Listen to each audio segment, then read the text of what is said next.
So I wanted to understand that if somebody is just starting out in terms of getting on stage, how that process looked like. So where do they start? The first step, what would be, and how do they find that how to be on stage, whether it's the corporate stage, whether it's the summit kind of stage, or Mm-hmm. it's the TEDx kind of platform.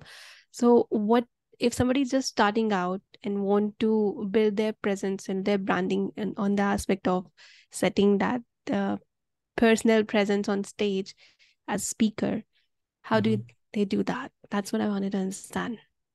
Okay, that's a interesting question. So, how I would answer that question, probably it will start with the typical format that what is your intention to be on stage?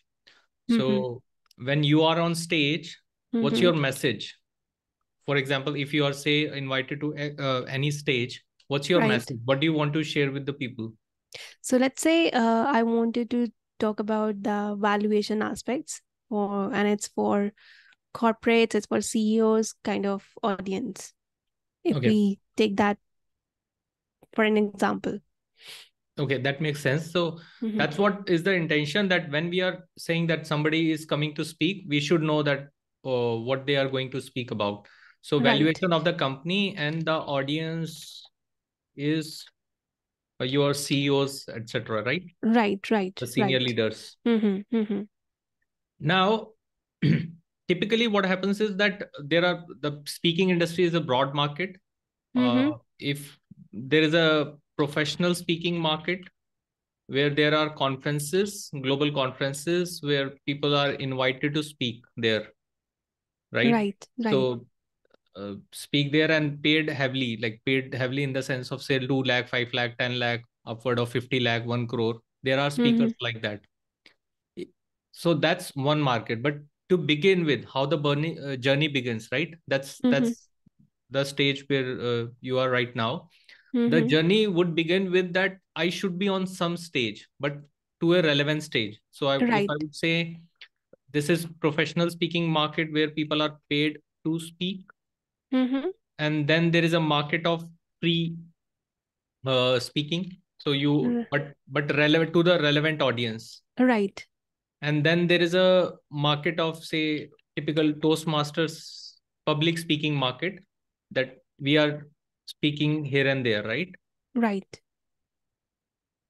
So in that sense, what happens is, so there might be a market of public speaking where people are just speaking. Right now, our intention is the middle one. We don't want to be just a speaker, Yeah, just a true. storyteller. We are not that. We are having a strategic content and we want to place it somewhere. Exactly. In that case, one should be ready with their profile. So one of the thing that is frequently, so later in the course of action, it may become a pull factor. So pull factor, if you say, probably if I write it here, how it may turn out is that somebody is looking for a speaker on valuation. Mm-hmm. What they will do, what they will typically do, they will Google a Right. speaker on valuation, or they will go to LinkedIn and make some Mm-hmm. search, or they Mm-hmm. will ask in their network, Mm-hmm. which is the case where your network is so strong, your visibility, your presence on Mm-hmm. the internet, of the internet, in the people's mind is so strong that they can just ask. They'll give you Mm-hmm. the Mm-hmm. recommendation that I'm looking for a speaker on valuation, and somebody will Mm-hmm. say, okay, Mm-hmm. it's Manpreet. Right. Or people will go on Google, but it takes time to build Right. that. Again, we are coming to, within this middle bracket, we are coming again to the starting point. Mm-hmm.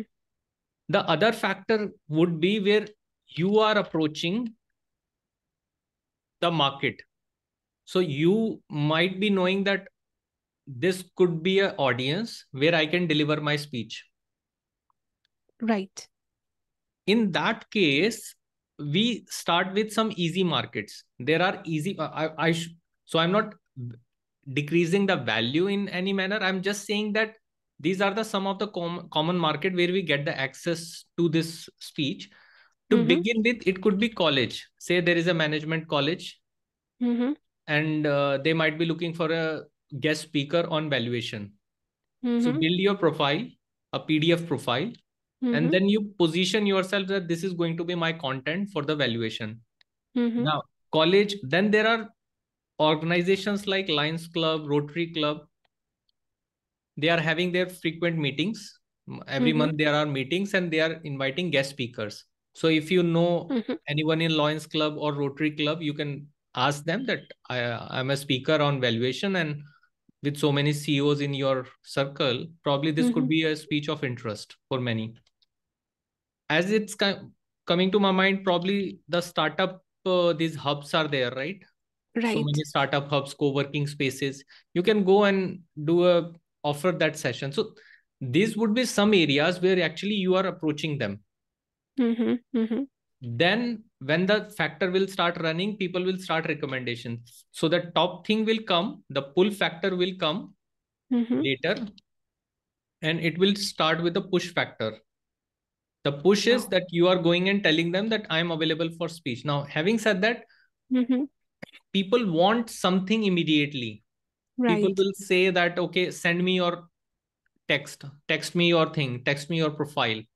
This is going to be an immediate ask from the whosoever is the organizer. Or probably if say you know a friend and you will tell them that I'm interested, and they'll say, send me your profile, Manpreet. Okay.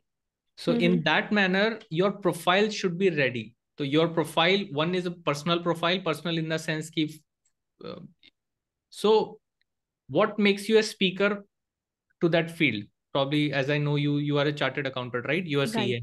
You have worked in for so many years, that so many years of working experience in evaluating company, in company valuation, right? And then you add other credentials as well. Okay. Slowly and gradually, that will start forming your profile. Okay. Does it answer to some extent to start with? Yes. It's giving me clarity to begin with. Right. Okay. Thank you.